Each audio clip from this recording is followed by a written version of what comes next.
Let's continue with the policy recommendations on how to effectively promote teaching mobility in Europe. And Viki Csonka, project officer at UNICA, will deliver her presentation about this topic. Thank you very much. Share my screen, just give me a second. Please confirm if you can see it. Works? Confirmed. Excellent, thank you very much. So warm welcome to everyone.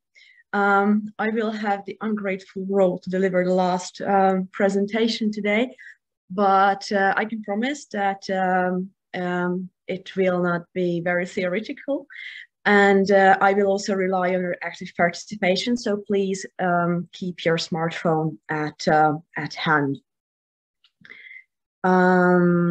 Let's start. Oops, can't change the presentation. That's not, no, it works. Okay, great. So just a few words in the beginning, how this document was created. As it was mentioned several times during the morning, we very much relied on the initial analysis of the project and the research and the findings of this research. Also, we reviewed a number of existing papers, policy documents, and project results in the field. And what we wanted to basically see is to find the overlaps, the intersects of current challenges and opportunities and state of play of teaching mobility with the hot topics and trends of higher education in Europe. And well, to no surprise, they are sustainability, digitalization, inclusion, and the European universities. In this sense, we directed our recommendations to policymakers, both at the European and the national level, to higher education institutions, and also to individuals. In this latter case, because of the specific focus of the project, these letters are mostly dedicated to junior teaching staff, but not exclusively. So let's start. Nadia also has referred several times on the importance of the European Universities initiative in how to boost teaching mobility, both in terms of quantity and quality. We very much think that this living laboratory that we can see now throughout Europe will produce very important and interesting results. And these should be very actively shared and promoted also among other higher education institutions. And this can also concern mobility, teaching mobility, but also other fields. In terms of digitalization, we would like to encourage to keep an eye on student mobility and see similar initiatives in the field. As Nadia confirmed in the morning, these plans are underway, so we very much welcome this initiative as well. The mainstreaming sustainability in the teaching mobility guidelines is of special importance. It doesn't only concern how to make teaching mobility greener, but in general more sustainable. The overall framework can be the United Nations Sustainable Development Goals. Basically, each higher education institution should find a balanced way between how to make teaching mobility greener in their institution. But basically, this is a kind of experimentation. And that's why we think that national authorities and also European policymakers have a very important role in this respect. On one hand, to to give some guidelines and also to share or facilitate sharing good practices in this sense. And inclusivity, here we formulated 2 recommendations. On one hand, mainstreaming inclusion and diversity in strategies and policy documents, and to create monitoring and accountability mechanisms, because we think that if it doesn't happen, these will be just soft recommendations, and simply this initiative will lose weight. And now, please take your phones. It's your time. If you are familiar with Menti, then I don't even need to say a word, but for those participants who haven't used this tool, please type menti.com into your browser. You can also do it, by the way, on your computer, or you use the QR code there. A white bar will appear, and type the code. It's 18416388. And we have a question there. Which of these recommendations should European and national policymakers support the most? I have also added a 5th option. So European universities, digitalization, sustainability and inclusion. And if you think something is missing, then please mark the other option. And you can also specify your opinion in the chat or later in the Q&A session. Now I can see that answers are coming. We will wait a few seconds, so to allow everyone to consider their replies.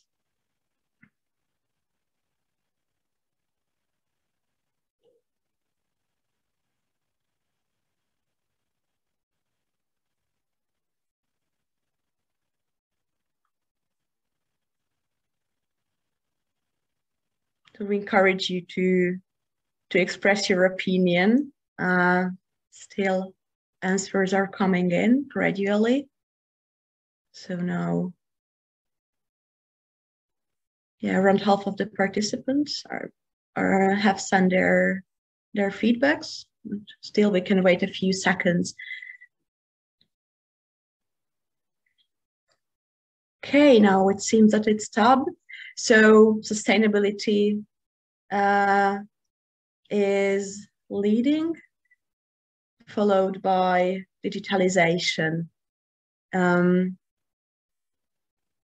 Great, thank you very much. And I'll move forward.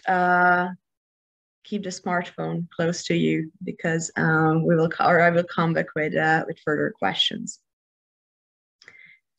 By the way, these results will be also available after the conference in the PPT format.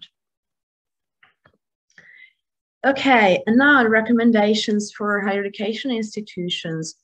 Laszlo has already touched upon the strategic approach to teaching mobility and why it matters. It's basically beneficial for everyone, for the institutions, and also for its teachers, because it can give clearer guidelines, a clear vision on expectations, opportunities. So it will facilitate the entire process. But also we should keep in mind that it's also beneficial for the institution, not just as a sending institution, but also as a hosting one. So it will become more attractive, a more attractive destination for academic teachers to go there, to choose that one as a mobility, or as a place of their mobility. Promoting teaching mobility among junior staff with strategic partner institutions is important in our opinions, because collaboration with such partners is usually smoother, more established. That's why it's considered a kind of safe haven, safe space for junior staff. And risks and challenges that are often connected to teaching mobility are not always present when the academic goes to such an institution. So for entry level mobility, let's say so, that can be a great way to start. Improving and formalizing recognition schemes has already been mentioned both by Nadia, if I'm not mistaken, and Laszlo. And we found it in our research, and also other researches underlined that that still a large share of staff feels that teaching mobility is not sufficiently recognized, mainly compared to research mobility. And in this respect, we think that both formal and informal recognition is important, but having clear guidelines on this and the structured approach is very important and should embrace many aspects of recognition. So, for example, career development, and can also have financial aspects. Making mobility or teach mobility greener and more sustainable. Again, I think this is something that's cross-cutting and touches upon all levels of higher education. Sharing good practices among higher education institutions is of special importance. Here we also formulate very practical examples. So, for example, recognizing extra travel times as part of the assignment can be a way forward. And in this respect, I think that also the platform is a great tool because it allows academics to plan their mobility, having in mind sustainability aspects as well, and choose their destination in a more conscious way. Promoting new space of digital networking is clearly the result of the pandemic. It's basically part of our new reality, new lives, that networking should also take place in the virtual space, and mainly for junior staff who still don't have such a wide range of established connections might face challenges in respect. So to have a more structured approach and support from their own institutions can facilitate and overcome this obstacle. Encouraging teachers to use innovative and inclusive digital solutions, again, is important for many respects. On one hand, because of the blended and digital forms of teaching mobility, that's obviously a way forward, and it's the future. And without using innovative digital solutions, it will not be possible to implement and design blended and digital mobilities. But this is, again, it's a kind of experimenting, which needs time, dedication, creativity from academics. It also implies the risk to fail. So that's why their institutions or departments should create proper conditions for them and encourage. And here, support can have many faces. It can also mean tools or financial incentives, but non-financial incentives, support, time allocation, are equally important, if not more important than the previous ones. Provide preparatory training before applying to and taking up mobility can help to academics in many respects, mainly, again, for or mostly for junior teaching staff, but not only. It can touch upon many topics ranging from organizational aspects, intercultural issues, skills development, many respects. And it's also important because it can help manage expectations. So to give a more realistic view what's going to happen in that mobility. Providing assistance in administration, I think it's something that doesn't require much explanation. It's pretty clear for all of us why it's important. While designing and implementing a clear, inclusive, and targeted communication and promotion can help academics to, or can help to convey targeted messages to academics. Also, the research confirmed and underlined that the decision if a teacher goes to teaching mobility is very subjective. It's very case by case. There are fears, expectations, concerns, challenges, and peer-to-peer support or tailor-made messages can mitigate these fears, can manage these concerns. So it's incredibly important. Promoting an inclusive outreach and engagement strategy can again support the inclusion of all staff members or of all staff members. So those with different backgrounds, needs, challenges can be targeted and can be included.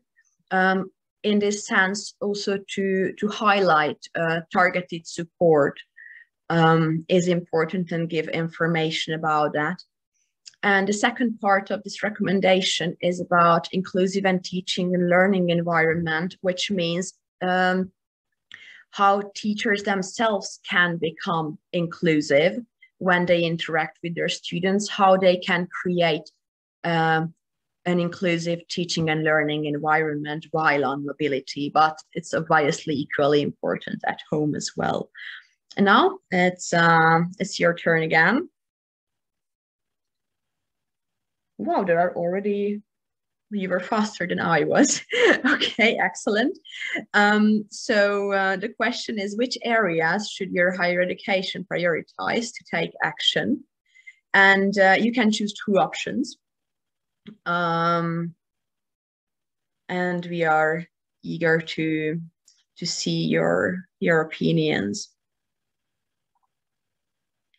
So again, the replies, including teaching mobility and internationalization strategy, supporting junior staff, supporting recognition, supporting sustainability, promoting inclusion, encouraging blended and virtual forms, providing training and assistance, and digital networking.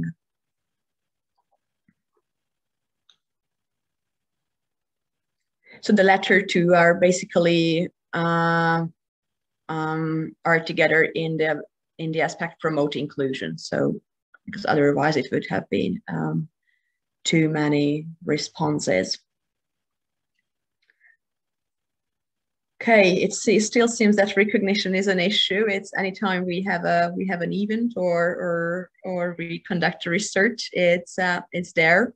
So it's something that should be definitely addressed. That it's a key message to higher education institutions, including mobility and internationalization strategy is important as well. Okay, blended and virtual forms. Okay, excellent. Thank you very much. And we are moving to the next slide. We'll have another question. What do you think, in which field is your higher education institution the most advanced? So where do you feel that that's fine? Here we are really progressing well. Please confirm that you can see the slide, because no answers are coming. Yeah, we can see.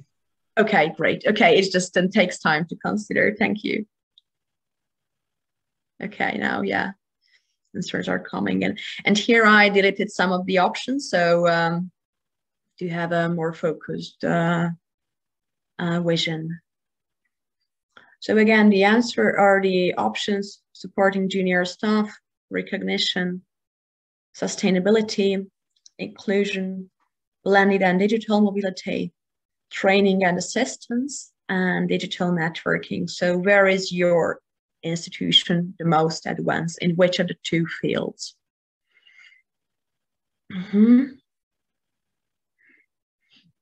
Okay, seems that training and assistance are in quite good shape. It's great to hear.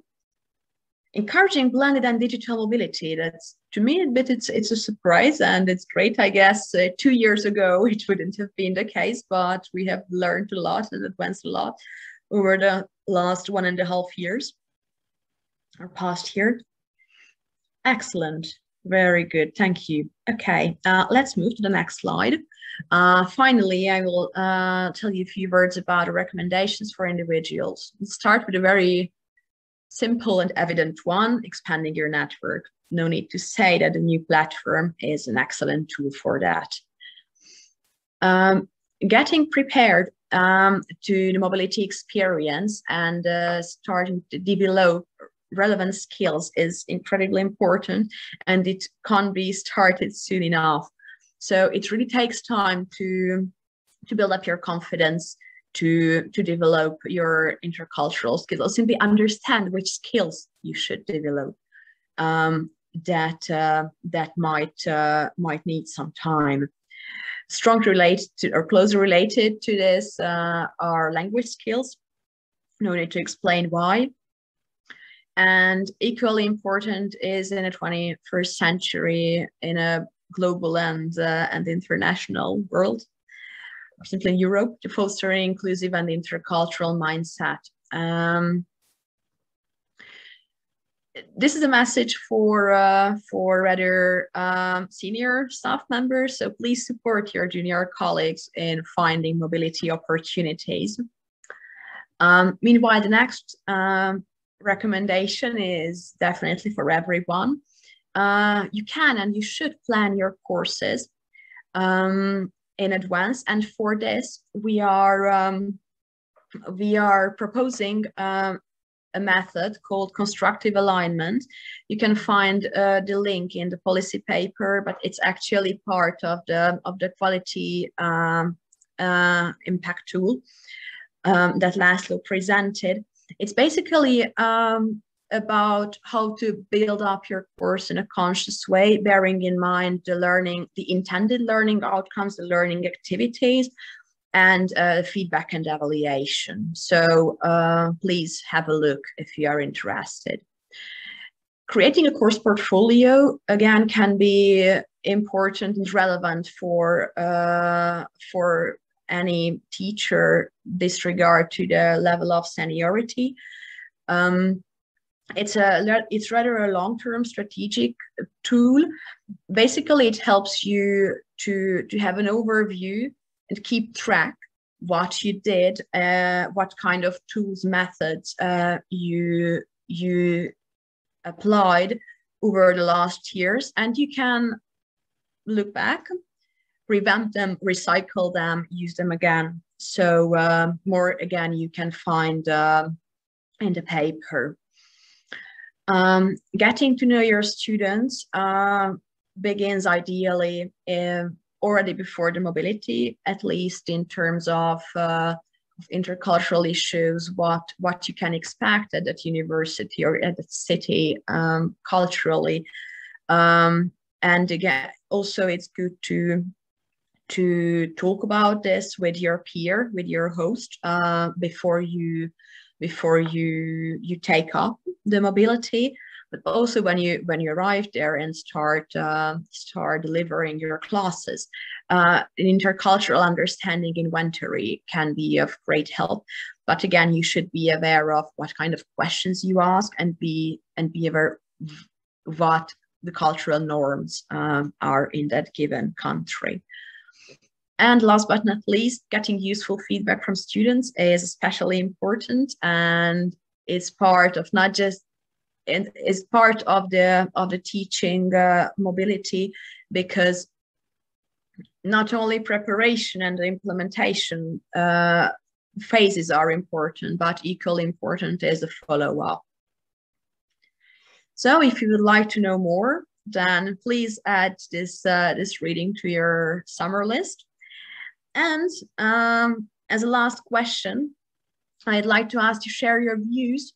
What's your main takeaway from this presentation? You can write 2 words maximum, and then we'll hopefully see a very nice word cloud here.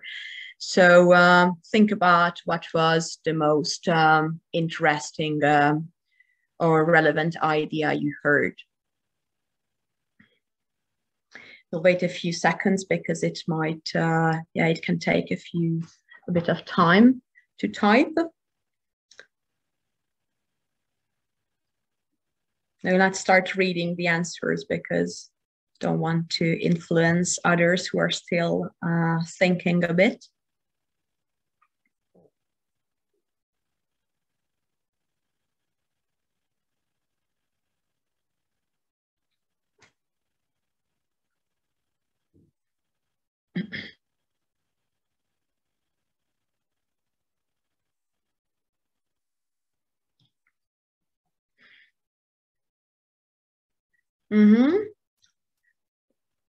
Well, now many ideas are coming in, especially like be brave. That's great. Recognition issue, complexity, structured approach, get feedback from students, innovation. It's a very varied networking, inclusion strategy. Well, mobility, that's good. That's a main takeaway. Digitalization, very concrete recommendations. Thank you very much. I'll take it as a compliment to me and my colleagues.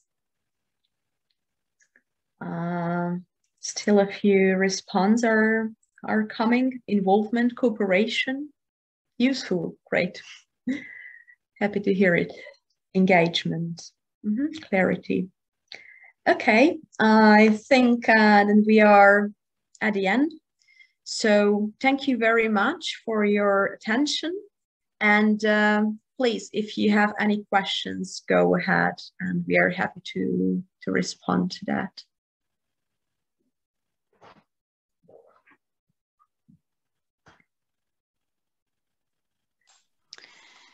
Thank you very much for this very interesting and comprehensive presentation of the policy recommendations. I think it was really, really useful for everyone. And if you want to see the results of the Mentimeter, you can enter your email address and it will be directly sent to your inbox and you can see the results yourself, but we will also share it after the conference.